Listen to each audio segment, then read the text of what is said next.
Olá a todos, esse é o Coffee and Rio, podcast oficial do Grupo Refrativa Rio.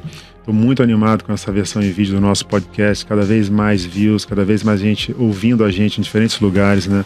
No centro cirúrgico, no carro, levando a gente para viajar. Então estou muito feliz com esse novo formato que a gente está. E hoje, né, novamente aqui comigo, de Apucarana para o mundo, doutora Cláudia Morgado.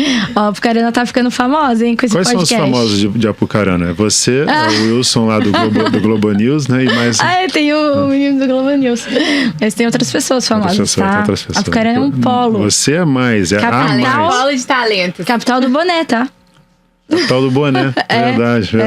Quem quiser conhecer um boné grande, tem lá em Apucarana. Tem toda uma verdade. Tem. Também com a gente hoje novamente, né, temos a ilustríssima presença aqui da nossa queridíssima amiga Nicole Larivois, mineirinha, que mora no Grande Rio, né, na verdade, né, que é a Juiz de Fora. Nicole, estou muito feliz novamente sua presença aqui. Nicole tem o sobrenome mais elegante. Ninguém tem um sobrenome, né? Não é Santiago, é Larivois. Uma coisa mais. Não é para quem, não é para quem quer, né? É só para quem pode, esse sobrenome. Estou muito feliz com sua presença, Nicole. Obrigada pelo convite. Eu que estou muito feliz de estar aqui. Cláudia, de que a gente vai falar hoje? Bom, a gente vai falar um assunto que é sobre as lentes fásicas, especificamente mais da ICL, tá? E que é um assunto que é muito abordado no Refrativa Rio também, né? Cresceu esse tema, né? Incrível isso. E tá aí dentro do leque da cirurgia refrativa, né? Totalmente, assim, cada vez mais é uma opção para correção, né, de ametropia. Eu vi um dado muito interessante em relação a esse boom, porque a ICL foi lançada em 95, né? E aí de 95 a 2019, eles venderam 1 milhão de unidades da lente. E de 2019 a 22 já foi para 2 milhões. Então, realmente está tendo um aumento muito expressivo nas indicações e no implante dessas lentes. Acho que até pela segurança, né? A gente vai falar um pouquinho disso também, né? Que foi tendo aí com as novas lentes, né? Então, isso acho que tem tudo a ver com a gente indicar mais, né? E tá sendo feito mais. Algumas ações que provavelmente levaram a esse aumento, né? A gente ter tido uma modificação estrutural que aumentou a segurança. 2, a aprovação pelos órgãos reguladores, né? Nos Estados Unidos, a gente aqui no Brasil mesmo teve um problema, né, com a Anvisa ali em 2015, 2016, e a lente voltou a ser possível de ser comercializada mais recentemente. Nos Estados Unidos, né, a aprovação do modelo mais avançado, a Nicole vai falar especificamente sobre essas datas. Então, o avanço em relação à segurança, a aprovação dos órgãos reguladores e o aumento do número de pacientes míopes, né, automíopes. Então, acho que esse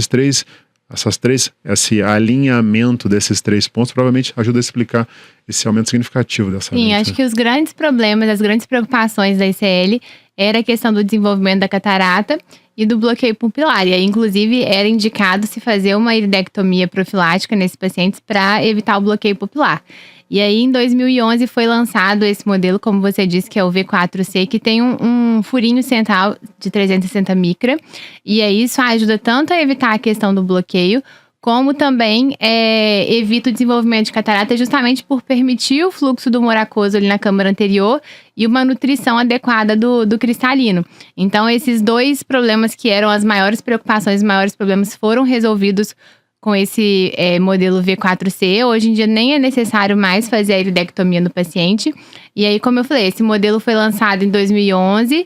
Em 2016 veio o V5, que também tem o furo central, mas que tem o diâmetro da ótica maior, né? A ótica ainda maior. Mas só agora em 22 que esses 2 modelos com furo central foram aprovados pelo FDA. Então a gente está até fazendo uma revisão, uma meta-análise sobre isso, né, Marconi? E aí eu tenho observado que muitos dos estudos são bem recentes, porque eu acho que com essa aprovação tem se publicado, tem se produzido muita coisa.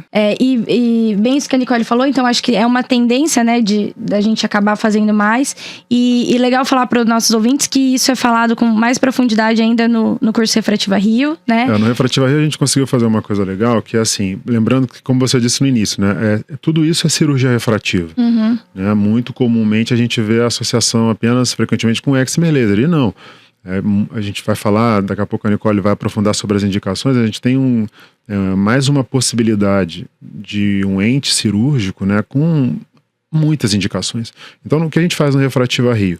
A gente tem, dentro da nossa grade teórica, né, quais são as indicações, que situações a gente usa e quais são as diferenças entre as lentes fásicas de câmara anterior e câmara posterior, as diferentes marcas, e a gente ainda faz, depois disso, os nossos wet labs com cada uma das marcas. Então você tem o conteúdo teórico e depois a gente vai para os nossos wet labs. Eu queria falar um pouquinho sobre como são os nossos wet labs de lente fáscica.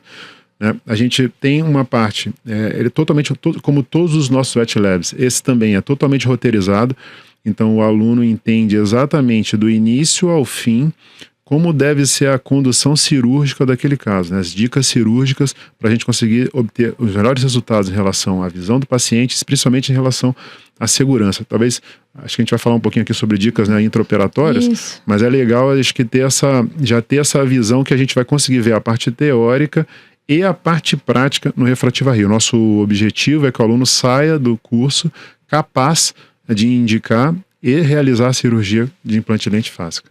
E quem quiser se inscrever, lembrando, é de 26, lembrando, né, Nicole, que é de 26 a 30 de março. Refrativario.com. Entra lá no nosso site, se inscreve, as inscrições estão incríveis, números incríveis, assim, a gente está trabalhando para ter o maior Refrativa Rio de todos os tempos.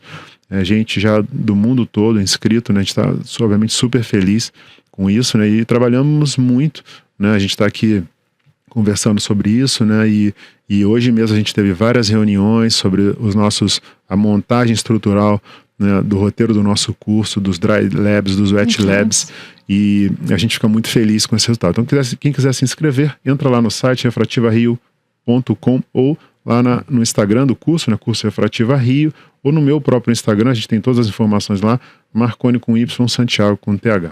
Isso. Bom, falando então da ICL, né, uma lente de câmara posterior, a gente coloca ela fica entre a íris e o cristalino, né, no sulco ciliar. E eu queria, Nicole, que você falasse um pouco das indicações, para que paciente que a gente pode indicar essa lente.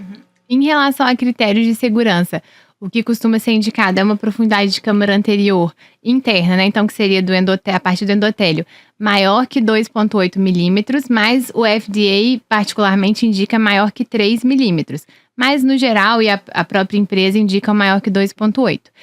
Um ângulo de câmara anterior maior que grau 3 na classificação gonioscópica, isso é algo muito importante também, porque em pacientes com ângulo estreito a cirurgia é contraindicada. E em relação à contagem endotelial, a gente tem uma tabelinha para avaliar a contagem em relação à idade, mas o ideal é que não seja menor que 2.000 células, que é o valor que a gente usa nos pacientes mais velhos, né, maiores de 45 anos. O ideal é que não seja menor que 2.000 células, mas aí a gente tem valores mais altos de acordo com cada faixa etária também. E ela vai contemplar todo tipo de paciente, com miopia, astigmatismo, de que grau até que grau? Então, a gente tem disponível a ICL tanto para miopia quanto astigmatismo, e a gente tem também disponível a ICL tórica, né? Então, para miopia, vai de -0,5 a -18. Para hipermetropia, vai de +0,5 a +10. E aí a gente consegue fazer a parte tórica também até 6 de cilindro. No Brasil, a gente tem disponível atualmente só para correção da miopia e para astigmatismo, né? E no geral, indica-se para os pacientes que têm mais que -3 dioptrias. Mas a gente já consegue ver vários estudos que estão avaliando o implante da ICL, mesmo em pacientes que têm baixa miopia ou média miopia. E os resultados também são muito promissores no sentido de eficácia, segurança, estabilidade. Mas, de uma forma geral, a gente vê que a indicação acaba caindo para os pacientes com miopias mais altas, né? E aí, a faixa etária que costuma ser mais indicada também seria para os pacientes a partir de 21 anos até 45 anos. Mas também existem estudos que avaliam até a questão de monovisão, a correção no paciente presbita, mas o mais usado, né, o mais rotineiro é entre 21 e 45 anos. Não, eu acrescentaria, Cláudia, assim, nessas possibilidades, né? Primeiro, assim, em relação à contagem endotelial, né? Um ponto interessante, porque é uma das vantagens de uma lente que fica na câmara posterior, né? Comparado, por exemplo, a uma lente de câmara anterior, né? Porque a gente tem menos risco de perda endotelial nesse grupo. E como a Nicole colocou, com a presença do fluxo, né, do Aquaport, você consegue ter realmente uma passagem de aquoso ali que diminuiu muito a chance de catarata. Então você tem uma lente que tem menos chance de dano endotelial e cujos riscos de catarata diminuíram também significativamente, né? Esse é um ponto importante. Então, até tem estudos legais, né, sobre isso, comparando a perda celular, né, de pacientes que fizeram ICL, né, e... Saiu até uma meta-análise agora em abril de 24 no JCRS, que eles colocaram que a perda endotelial foi de 3,8% em 12 meses, mas que na verdade essa perda foi mais significativa nos 3 primeiros meses após a cirurgia. Então que seria mais pelo trauma cirúrgico do que pela presença da lente em si. Então isso seria um fator para deixar a gente mais tranquilo. E até em relação a essa questão do desenvolvimento da catarata também, com essa versão com o furo central, os estudos praticamente não têm relatado desenvolvimento de catarata. Os que relatam, muitas vezes também, no pós-operatório precoce, justamente também por alguma questão da técnica, de alguma irrigação vigorosa na hora de aspirar o metil, algo nesse sentido. Então, o que a gente tem ainda de efeito em relação a isso, a perda endotelial e catarata, seria mais talvez em relação a um refinamento da técnica cirúrgica do que a presença da lente em si lá no olho, Esse é um ponto legal, assim, e aí sobre as indicações, né, eu acho que é legal a gente primeiro entender isso, né, aqui no Brasil a gente tem disponível as versões para miopia e astigmatismo miópico, a informação que eu tenho da empresa, né, da Star, é que a versão para hipermetropia deve estar disponível já ano que vem. A gente está aí acompanhando atentamente. Mas outro ponto interessante, assim, a gente tem as limitações, os parâmetros de miopia que são aprovados pela Anvisa, né? Vale a pena a gente ficar atento com isso. Mas a gente tem lente disponível realmente até 18, então muitas vezes dá para a gente fazer a combinação, tem que ver quanto de equivalente esférico vai ficar naquele paciente. Então a gente às vezes tem paciente acima disso, mesmo que esse paciente tenha algum tipo de ametropia residual, a gente eventualmente, se esse paciente tem córnea normal, a gente consegue até endereçar isso depois com excimer laser. Sim. A gente consegue contemplar, combinar a ação da ICL para correção da maior parte com o excimer laser depois eventualmente para qualquer resíduo. Então é uma lente muito muito forgiving, né, que eu digo assim, em relação às possibilidades que ela tem. Então, primeiro o paciente míope, automíope, né, eu acho que é fantástico. Então, por exemplo, paciente onde a gente teria alterações estruturais relacionadas ao excimer, que inviabilizariam essa técnica, como por exemplo um alto PTA, ou como a gente conversou aqui no nosso podcast, que é o terceiro episódio de alterações de curvatura, aplanamento, né, a gente sabe hoje que existe um risco maior para perda de linha e para um percentual menor de olhos alcançando 20, 20, 20, 30, quando a gente tem menos do que 35 dioptrias de aplanamento. Então, por exemplo, nesse grupo, onde eu teria um aplanamento importante, eu também posso considerar a ICL. A gente tem que lembrar que o implante da ICL não altera a asfericidade da córnea. Então, do ponto de vista de qualidade de imagem, além da proximidade, né, do ponto nodal, a gente tem o fato de não alterar a asfericidade da córnea. Então, em teoria, esse paciente tem uma melhor qualidade de imagem. A ICL, nesse grupo de altos míopes, principalmente, em comparação, né, vai ter uma zona óptica que é mais confortável. E além disso, a gente tem a possibilidade de utilização dessa lente. Isso é off-label, mas a gente vê os resultados em estudos bem feitos, fantásticos, onde a gente pode operar do ponto de vista com finalidade refrativa um paciente que tem algum tipo de assimetria de córnea, uma debilidade. Isso que eu ia te perguntar. Isso, debilidade estrutural, ou seja, ou o paciente com cone, e a gente pode implantar essa lente. Aí, muitas vezes, você pode, dependendo do tipo de alteração topográfica, né, em cones mais centrais, você pode pensar só no implante da lente de CL em formas muito assimétricas.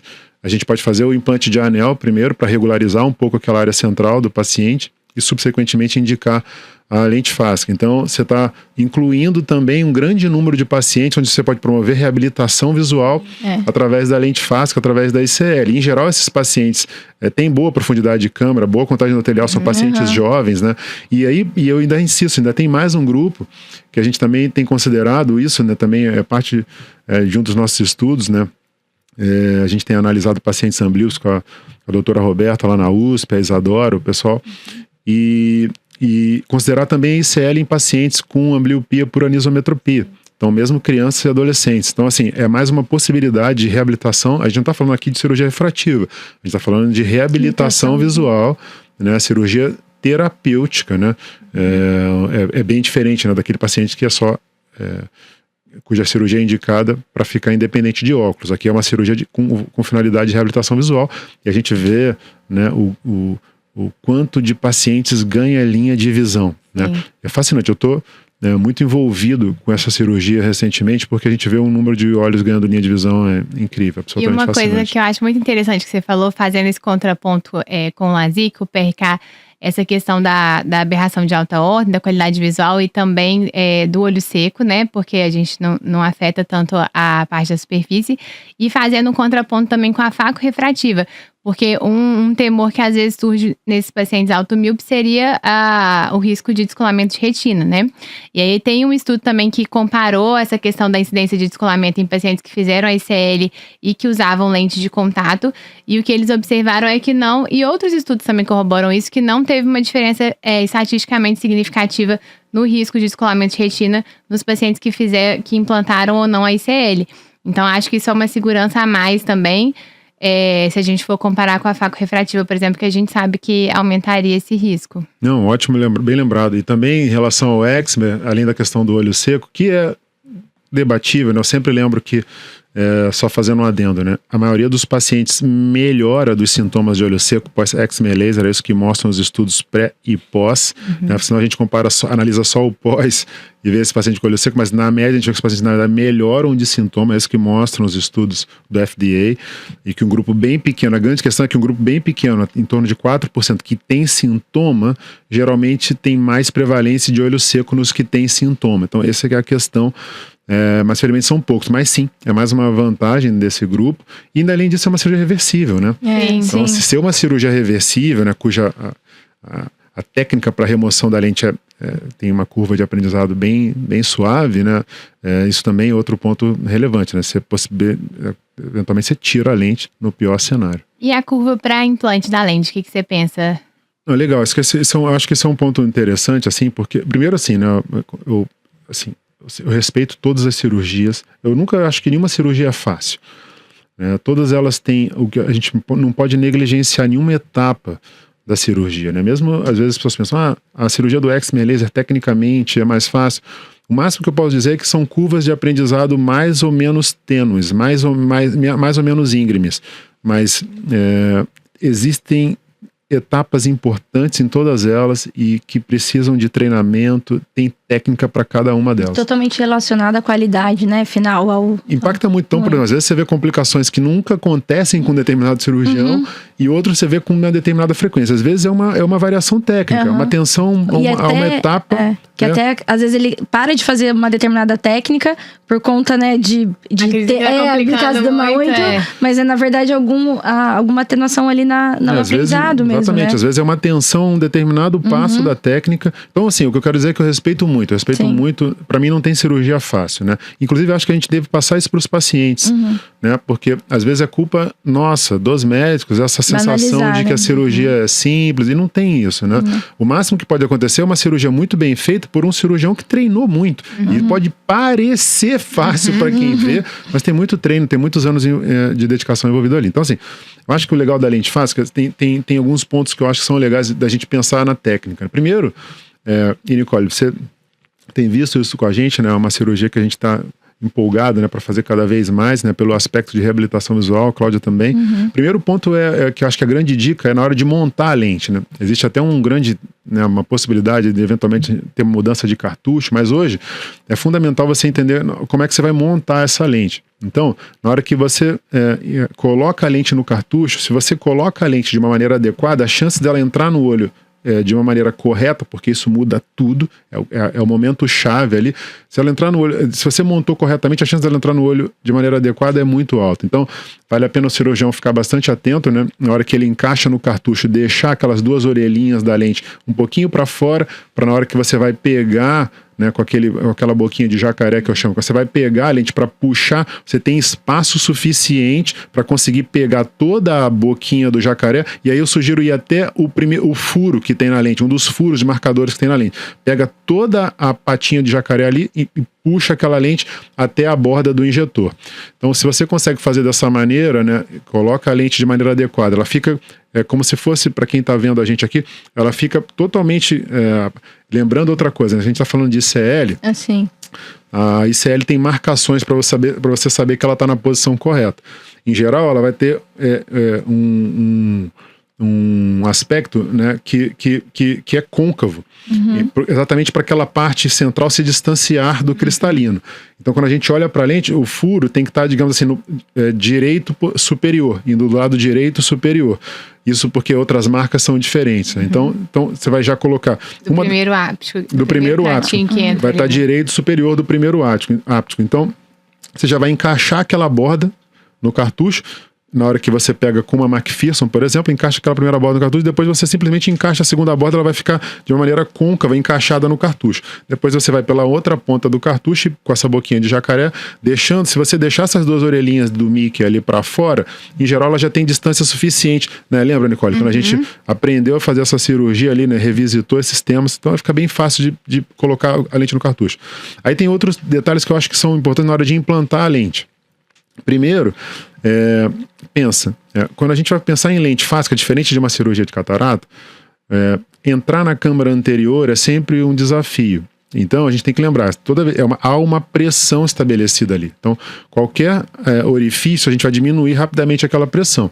Então como eu falo, quando eu ainda ensinava cirurgia de catarata, durante muitos anos ainda preceptor de catarata, no HC, na UFRJ, então qual é a grande dica dessa hora? Eu preciso diminuir a chance de ter um colapso muito rápido da câmara anterior.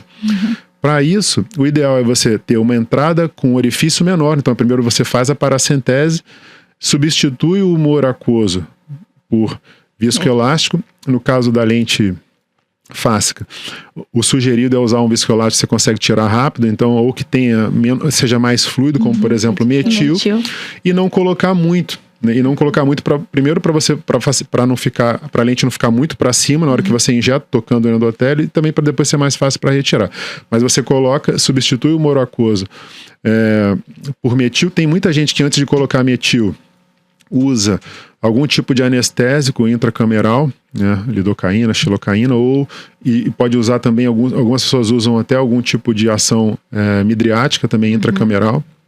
Depende da dilatação do paciente, depende do tipo de anestesia que você está usando. Eu acho bom usar anestésico intracameral.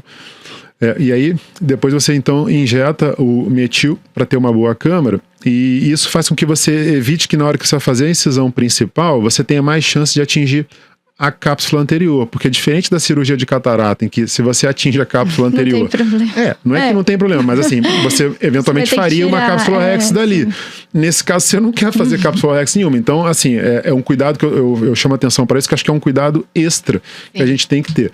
Então, eu sugiro, né, fazer uma de duas maneiras. Ou você, se você tiver muita experiência, faz só a paracentese, 1 ou 2, tem gente que faz até 3. Eu recomendo fazer uma, eu gosto de fazer o número menor de furos na córea. Então, acho que vale a pena fazer uma só. E aí, depois, sim, você faz uma incisão principal já com viscoelástico, né? Onde a chance de um colabamento da câmara anterior é muito menor. Não, pode terminar. Mas eu lembrei que você postou alguma coisa até no Instagram de que teve que mexer na isso, lente, né?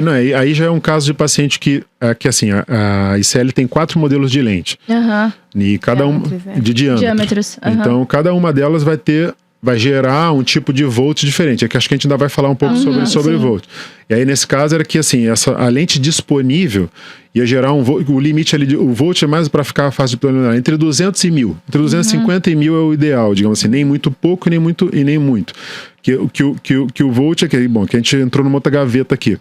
Que o volt é exatamente isso, né? Na hora que você vai implantar a lente lá no sulco ciliar, se ela estiver muito grande para aquele diâmetro ali de branco a branco, né, de sulco a sulco, se ela está muito grande, o que acontece? A parte anterior dela vai ficar muito para cima, né? Ela vai ficar muito para o alto. E a gente não quer que aconteça isso. Então o volt vai estar muito alto. Nesse caso, era exatamente isso. A lente disponível que tinha estava gerando um volt de 0,9, um volt bem alto. E diferente do que acontece quando a gente olha para o olho da parte externa, dentro do olho, dentro da câmara posterior, o diâmetro que é maior, quando a gente olha na parte externa, qual o diâmetro que é maior? É o diâmetro horizontal. Sim. Mas dentro da câmara posterior, o maior é o diâmetro vertical. Sim. Então, o que a gente fez? Nesse caso, a gente implantou verticalmente. Porque como o diâmetro é um pouco maior, a lente, ao invés de ficar tão se sentindo apertada e para cima, ela se assentou melhor e reduz em média, quando a gente muda de horizontal Para vertical, em torno de 400 micron, em torno de 0,4 milímetro. Bastante. Então, esse caso passou de 0,9, por exemplo, para quase 0,5. Entendeu? Então, é uma redução importante, porque essa outra opção seria eu ter implantado outro diâmetro de lente. Sim, um volt sim. menor, mas é que essa era o único diâmetro disponível. Entendeu? Então, assim, a gente usou... Isso você já viu no intraoperatório ali? No pré-operatório. Ah, no pré mesmo. No pré-operatório. A gente já mudou a programação para fazer antes. vertical. Daí já implantou vertical. Então. Já implantamos vertical com isso. O meu objetivo foi implantar vertical para diminuir o volt. Entendi. Mas eu acho que essa questão do volt é importante a gente falar mesmo, porque tudo isso que a gente comentou em relação à segurança é considerando um volt adequado, né? Nesse intervalo que você falou. Quando a gente tem um volt muito baixo, a gente tem risco sim de catarata por conta do toque ali no cristalino. E também o contrário, se ele ficar muito elevado, aí realmente vai ter o risco de ter algum fechamento angular, aumento da pio. E o que é alto e o que é baixo, né, Nicole? Só para o pessoal para saber. Então, baixo seria menor que 250 Isso. E alto, geralmente 750, mas eles consideram tolerável até 1000, né? Se puder ficar abaixo de 750, melhor. Mas até 1000 dá para tá numa zona ainda que é aceitável. Acima de 1000 já E acho aí, bem alto o risco. Então vamos voltar para as dicas da técnica, né? Que eu te interrompi. Não, mas é que tá legal esse assunto. É legal mesmo a gente fazer esses... Porque eu acho que esse cálculo, às vezes, acaba sendo um pouco complicado, né? Porque, Isso. como você falou, não é igual a lente de fixação iriana, a artesã, que é o one size fits all, que uma lente resolve todo mundo. Então, de acordo com... A gente faz a medida do diâmetro de branco a branco como uma forma de tentar estimar o diâmetro do sulco ciliar interno, né? Então, também não é uma medida direta, é uma estimativa que a gente faz. E aí, com base nisso, escolhe o diâmetro da lente. Mas é algo que ainda traz um pouco de dificuldade, a assertividade desse cálculo, né? E Exatamente. aí, acho que é legal falar desse cálculo, né? Também, ainda é uma área, exatamente, ainda é uma área que é um dos assuntos sobre os quais a gente vai conversar no café depois do Coffee and Beer, porque é legal, que ainda é uma das áreas, eu ia te encaminhar, a gente teve um artigo que saiu agora esse mês. Agora, na verdade, ele tá datado como dezembro de 24, né? Mas, enfim, ficou disponível agora esse mês no American Journal, né? Avaliando exatamente outras ferramentas, como, por exemplo, o OCT, né? Hoje é legal, assim, tem a Star, inclusive, que é sempre bastante solista, né? Eles recomendam que você tenha o máximo de informação possível. Então, por exemplo, lá nos nossos cálculos a gente usa o IOL Master, né? O branco a branco do IOL Master, eu uso o Galilei também, o branco a branco do Galilei. E uso outras informações de profundidade de câmera anterior, né? Incluindo o AQD, né? Você estava dizendo sobre a profundidade de câmera, mas é legal também usar o AQD, né? Que é a distância do endotélio para o cristalino, e tentar manter isso em torno de 2,8, mas como você falou bem, até 2,8, mas como você falou bem, às vezes tem casos menores que tem um ângulo muito aberto, que dá para ser um pouco mais forgiving nesse grupo, mas enfim, isso é um outro cenário. Mas o que eu quero dizer é que a gente ainda tem um espaço para entender um pouco melhor a utilização do OCT, um grande espaço, e talvez a gente possa ajudar nessa informação. Mas um ponto que é legal é o UBM. Eu acho que o UBM, como eu disse, né, toda a equipe da Star, né, a André aqui no Brasil, o pessoal no mundo todo, o Warren Foss, todo o pessoal eles são bastante Christian, são muito solícitos sempre, e existe hoje uma ferramenta que é o ICL Guru, que é o guru, né, da ICL, e que tem dados que você consegue importar direto os dados da UBM, da Sonomed. E aí é muito legal, que daí ele vai dando faixas, né, de verde, amarelo e vermelho, né, dependendo de cada diâmetro, dos 4 diâmetros que tem de opção de lente, e como que aquele paciente potencialmente ficaria. Então é uma ferramenta bastante útil. E aí... né, o pessoal que está mais envolvido com isso está trabalhando para que isso seja disponível, seguro, obtendo dados com outros aparelhos, né? Porque não é a mesma coisa, né? Então você ter dados por exemplo, com Galilei, com o IOL Master e com OCT. Então é uma área legal. Mas só, vocês querem falar sobre isso? Senão eu vou voltar para a técnica rapidinho aqui. Pode voltar. Porque que é legal também, que daí dentro do intraoperatório, quando a gente vai inserir a lente, tem que lembrar... essa lente, o ideal é entrar numa incisão ali de 3, né, 3.2, e ela vai entrar dobrada, e assim, a gente consegue vendo se ela vai abrindo na direção certa, né? Em geral, vai abrir primeiro o lado esquerdo da lente, depois o lado direito. E uma coisa, só interrompendo, não, rapidinho, pelo contrário. Que a Andrea falou com a gente no treinamento, que eu achei interessante, é também a posição da mão na hora de injetar, porque a gente que faz catarata, às vezes tem essa tendência de verticalizar mais, querer que a lente vá para o saco, e nesse caso, você injeta com a intenção de que ela fique sobre a íris, né? Exatamente. E essa é uma vantagem de fazer a cirurgia temporal. Porque com a cirurgia temporal, a sua mão pode ficar mais horizontalizada, enquanto que com a cirurgia ali a 90 mais ou menos, né, sobre a testa do paciente, você tem teoricamente a órbita, então tem mais chance de você verticalizar um pouquinho. Com a cirurgia temporal, você tem mais espaço para ficar ainda mais horizontalizado. Interessante isso. Isso é importante porque o ideal é você tentar deixar a lente por cima da íris, sem problema, porque... Mas então era isso que eu estava dizendo, assim, e aí você vai vendo a lente abrir, e aí você consegue ir girando a ponteira ali do injetor, né, para que se ela estiver abrindo invertido e você fizer esse movimento bem devagar, sem pressa, né, que isso é importante que seja feito devagar para você ter tempo de fazer as manobras adequadas. Se estiver virando para o lado contrário, você girar para o lado certo, né, lembrando sempre daquele orifício apontando para o lado direito superior. E aí, porque um dos grandes pontos primeiro é esse, né, na hora de entrar na câmara anterior, exatamente você tocar a cápsula, e o segundo é a lente invertida. E assim, não tente virar a lente dentro do olho. Não é uma boa ideia. Você tem que tirar essa lente, colocar no cartucho e injetar de novo. Girar dentro do olho não é uma boa ideia. Não faça isso. Então, é importante nessa hora ter bastante paciência, né, para que a lente seja desdobrada de maneira lenta e suave, como a Nicole falou, idealmente por cima da íris. Aí uma outra dica importante, daí uma outra dica importante é como a gente vai colocar esses ápticos embaixo da íris. E a melhor maneira de fazer isso é colocar primeiro os ápticos proximais, né, embaixo da íris, e depois os ápticos distais. Essa parece tecnicamente não tão desafiador, mas eu acho que o cirurgião tem que respeitar muito essas técnicas. E aí vem uma fase que eu acho que também não deve ser negligenciada e que há uma divergência aí entre os cirurgiões mundialmente, assim, né? Você vê de tudo. Que é o que fazer depois que você colocou a lente. Você deixa esse viscoelástico ali, tira o viscoelástico como? Vai desde gente que acha que você pode deixar a metil lá, até gente que usa a IA da Phaco. Eu acho melhor usar a IA da Phaco, né? E aí, se você for usar a IA da Phaco, uma outra dica é usar uma luvinha daquela rosinha clara, um pouco maior, para você, porque é uma incisão um pouquinho maior, para você não ter prolapso de íris ali na hora que você está aspirando. Não ficar colabando a câmara. Não ficar colabando. Você vai estar irrigando, mas eu digo assim, se corre o risco de você perder câmara. Então, usar uma luvinha um pouquinho maior. Eu acho uma boa ideia usar a IA. Uma outra opção é usar, se você tiver uma incisão um pouco menor, você usar a IA separado, né? E tem gente que tem feito, vai só hidratando com a cânula. E aí você vai criando um turbilhonamento ali e aquele viscoelástico vai saindo.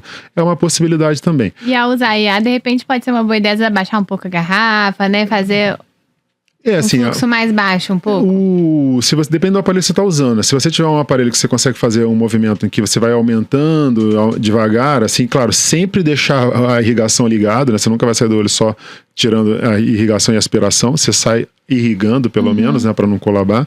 Mas sim, sempre tentar deixando parâmetros um pouco mais baixos. Assim, se você estiver usando o Centúrio, é uma pressão de 35, mais ou menos. Acho que você está numa zona segura, assim, E o pós-op, Marconi, desse paciente? Boa pergunta. Um dos pontos importantes aí é a pressão, né? Porque por mais que a gente tome todos esses cuidados, obviamente a gente ainda tem situações relacionadas à pressão. Outro dia, inclusive, vi isso num dos grupos, até legal falar isso aqui, porque eu acabei nem comentando lá em um dos grupos que eu tô. Se o pessoal usa ou não usa acetazolamida, o Diamox. Eu recomendo pelo menos um comprimido de Diamox imediatamente depois da cirurgia. Claro, você vai depois medir a pressão desse paciente. Se esse paciente estiver com a pressão muito baixa, não precisa, mas o recomendado é 4 horas depois, meio comprimido. Então você faz um comprimido inteiro imediatamente depois, meio comprimido 4 horas depois. Esse é um cenário que te dá bastante conforto. E se esse paciente tiver com uma pressão normal, uma pressão muito baixa, eu acho que vale a pena fazer ainda uma brimoridina de 12 em 12 pelo primeiro mês. E aí, fora isso, eu acho que no primeiro dia, acho que é legal, por isso que é legal controlar a pressão, que eu acho legal fazer o corticoide numa frequência um pouco maior. Corticoide é antibiótico, então no primeiro dia, né, fazer nesse grupo aí de 2 em 2 ou de 3 em 3 horas, daí no dia seguinte fazer os protocolos de 6 em 6 horas, enfim, por uma semana. Mas tem gente que ainda continua usando um anti-inflamatório depois mais tempo. Isso depende um pouquinho de cada cirurgião. Eu não sei se tem tanta necessidade, não.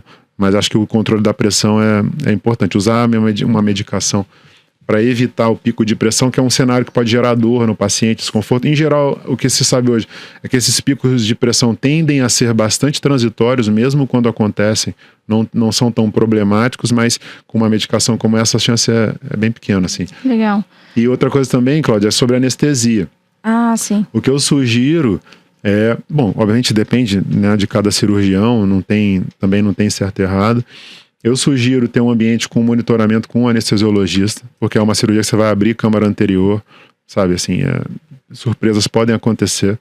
Então, ter no mínimo o paciente com monitoramento, uma sedação leve, assim, deixar o paciente bem consciente, mas uma sedação muito leve. E aí pode ser usado, acho que a anestesia tópica, né, mas... E ao fim da cirurgia você usa o miótico? Então, esse é outro debate. Eu prefiro não usar. É um debate isso daí, muita gente usa. Mas assim, considerando os riscos que a gente tem, que na minha opinião, em relação aos benefícios do miótico, assim, os riscos que a gente tem de elevação de pressão, eu prefiro não fazer, deixar essa pupila reagir naturalmente e recuperando. Dar o tempo para ela, inclusive facilita se você tiver algum tipo de viscoelástico embaixo da íris ali, esse visco ainda vai saindo, né? Você fecha essa pupila muito rápido, você aumenta um pouco a chance de pico de pressão, então eu prefiro não fazer. Mas enfim, tá aberto para debate, né, assim. Legal, acho que deu pra gente dar um panorama bem geral, né, sobre a ICL. Espero que os nossos ouvintes tenham gostado. Acabou já? Quer falar mais? Pode falar. Acabou.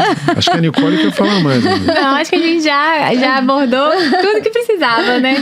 Conseguiu ficar bem completo. E se quiserem saber mais, é só ir no curso Refrativa Rio de 26 a 30 de março, né? Mas acho que é legal, é isso, né? É mais uma ferramenta que a gente tem. Tanto de correção como de reabilitação visual, né? Isso é muito legal. E a dica cultural, acho que vai ficar com o Marconi hoje. Isso. Né, não, você sabe que é engraçado, eu adoro essa parte da dica cultural. E nas últimas edições eu indiquei ações mais audiovisuais, né? E agora eu vou voltar a indicar um livro que se chama O Essencialismo, Greg McCall. É um livro muito bom, muito popular. Mas eu vou falar desse livro especificamente hoje, porque é um livro engraçado, né? Porque tem algumas críticas a esse livro, assim, o pessoal critica um pouco os exemplos que ele dá, enfim. Mas um dos aspectos legais desse livro, que eu li em última análise, é uma crítica à questão do multitasking. Eu acho que, às vezes até as pessoas confundem comigo, eu acho que eu sou super multitasking, eu faço realmente muita coisa, mas eu tento concentrar em cada uma dessas atividades no momento em que eu estou realizando-as, e não fazê-las todas ao mesmo tempo. Então, eu acho que num mundo como o de hoje, uma literatura como essa, acho que é bastante válida, espero que seja útil. Cláudia, você gostou do episódio de hoje? Eu gostei bastante. Eu acho tá aí me inspirando. Não, é que eu ia falar sobre... Não, é da sua dica cultural mesmo. Na verdade, eu ia falar que é uma coisa que quem convive com você realmente fala isso muito, assim. Pode ser que pareça que você faz muita coisa, mas o Marconi sempre frisa que a gente tem que ter muita atenção e concentração. Tem que estar totalmente presente, porque senão você vai fazer as coisas subótimas, né? E fazer coisas que tenham um propósito, né? Não fazer por fazer, né? Pensar se aquilo que você está fazendo realmente tem um propósito e vai ser Exatamente. útil. Eu acho que isso é uma boa mensagem, assim, para esse mundo. Sim. Você gostou do episódio? Gostei. Gostou, Nicole? Eu amei. A gente amou sua presença aqui. Obrigada pelo convite mais uma vez. E pode chamar mais, eu tô de casa agora. Você membra honorária que é parte do nosso time, parte fundamental do nosso time. Fundamental, isso mesmo. A gente fica muito feliz de ter a tua presença. Pessoal, esse foi o Coffee and Rio de hoje, disponível nas principais plataformas de podcast, agora também em vídeo. A gente está adorando fazer dessa maneira. Espero que vocês tenham gostado. Até a próxima.